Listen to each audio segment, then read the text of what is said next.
24 जुलाई को बॉलीवुड में काफी उत्सुकता थी क्योंकि मलयालम फिल्म उद्योग में महिलाओं की कामकाजी परिस्थितियों पर न्यायमूर्ति के हेमा आयोग की रिपोर्ट जारी होने वाली थी।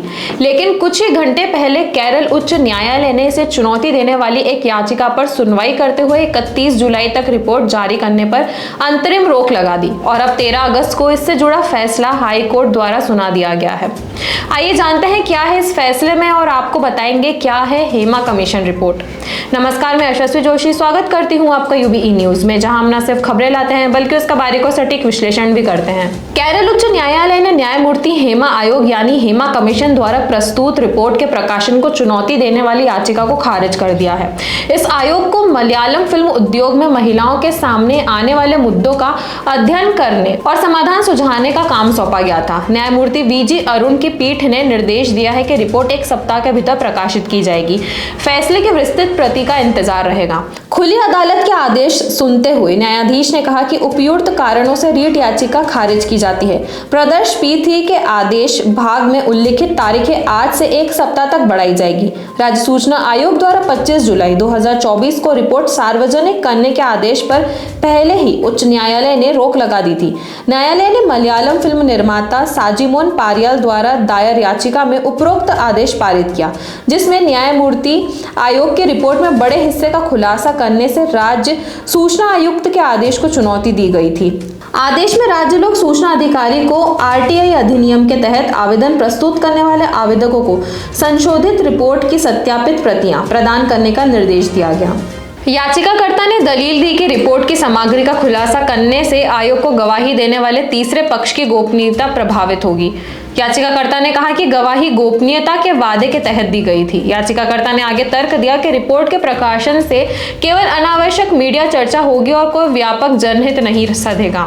ये तर्क दिया गया था। RTI अधिनियम सूचना के प्रकटीकरण का पूर्ण अधिकार प्रदान नहीं करता। यह कहा गया कि रिपोर्ट के बड़े हिस्से को संपादित किया गया ताकि सुनिश्चित किया जा सके कि तीसरे पक्ष की कोई निजी जानकारी सामने न हो, निजता का कोई उल्लंघन न हो। RTI आवेदक के लिए अधिवक्ता गोकुल डी सुधाकरण भरत मोहन द्वारा निर्देशित अधिवक्ता N कृष्ण प्रसाद ने दलील दी कि न्यायिक दृष्टिकोण संविधान के अनुच्छेद 19 के अनुसार सूचना के अधिकार को आगे बढ़ाने के लिए होना चाहिए, न कि इसमें बाधा डालने के लिए। केरल महिला आयोग का प्रतिनिधित्व करने वाली अधिवक्ता A Parvati Menon, women in cinema collective का प्रतिनिधित्व करने वाले अधिवक्ता बिनोय वासुदेवन और 2 मलयालम फिल्म अभिनेत्रियों की ओर से अधिवक्ता A के पृथा ने तर्क दिया था कि न्यायमूर्ति हेमा आयोग की रिपोर्ट को अपना इच्छित उद्देश्य प्राप्त करने के लिए इसे सार्वजनिक किया जाना चाहिए। उन्होंने इस बात पर जोर दिया कि रिपोर्ट को सार्वजनिक करना व्यापक जनहित के लिए आवश्यक था। चलिए आपको बताते हैं कि हेमा कमीशन क्या है और क्या है पूरा मामला। दरअसल मामला 14 फरवरी 2017 का है, जब एक लीडिंग मलयालम एक्ट्रेस के साथ उन्हीं के कार में यौन उत्पीड़न हुआ था।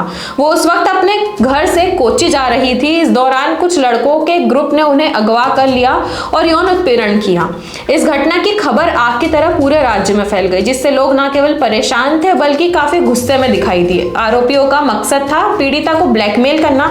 हालांकि 10 आरोपियों में से 6 को कुछ ही दिनों के अंदर गिरफ्तार कर लिया गया, जबकि पॉपुलर एक्टर दिलीप को जुलाई में न्यायिक हिरासत में भेज दिया गया और मामले की सुनवाई साल 2020 से चल रही है। वहीं दिलीप जमानत पर बाहर है।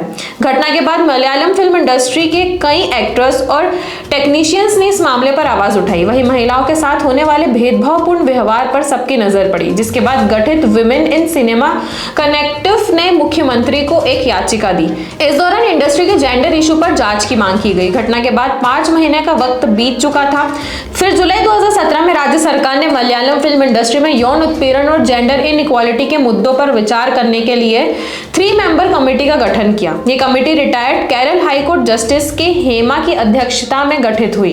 अब आपको बताते हैं क्या है हेमा कमीशन रिपोर्ट। इस कमेटी के तहत आयोग ने इंडस्ट्री की कई महिला प्रोफेशनल से कंसल्ट किया। इस दौरान यौन उत्पीड़न, मजदूरी पर कीमत और काम से ब्लैकलिस्टिंग करने समेत दूसरे मुद्दों के बारे में रिकॉर्ड दर्ज किए गए।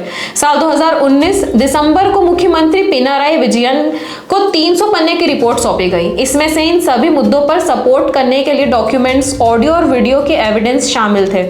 आयोग ने इंडस्ट्री में कास्टिंग काउच के मुद्दों को भी उठाया, जबकि फिल्म सेट पर शराब और ड्रग्स का इस्तेमाल किए जाने को लेकर भी रिपोर्ट की गई थी। इस पर कमेटी ने रिपोर्ट में उठाए गए आरोपों की जांच के लिए एक न्यायाधिकरण के गठन की सिफारिश की। तो यह थी हमारी आज की खास रिपोर्ट, और आपको यह कैसी लगी अपने विचार हमसे जरूर साझा करें। वीडियो को लाइक और शेयर करें, साथ ही चैनल को सब्सक्राइब जरूर करें। यूबी न्यूज आपके लिए लाता रहेगा देश विदेश से जुड़ी ऐसी खबरें। तब तक के लिए धन्यवाद।